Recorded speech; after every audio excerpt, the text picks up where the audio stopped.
అన్నా, ఆకలిగా ఉన్నట్టుంది, తినండి.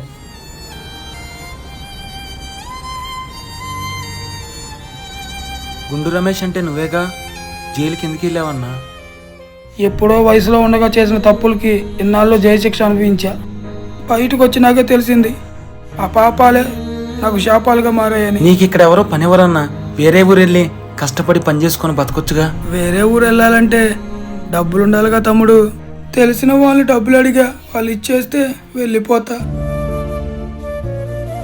ఇగో అన్నా, నువ్వు అడిగిన 25,000 ఎక్కడికైనా వెళ్ళి హ్యాపీగా బతుకు. తమ్ముడు నువ్వెవరమ్మా? నువ్వు ఎవరినైతే చెత్త కుప్పలో తీసుకొచ్చి అమ్మావో ఆ అనాథనే నేను. ఇంకెప్పుడు మీ ఇంటి వైపు రానని మీ అమ్మకు చెప్పు.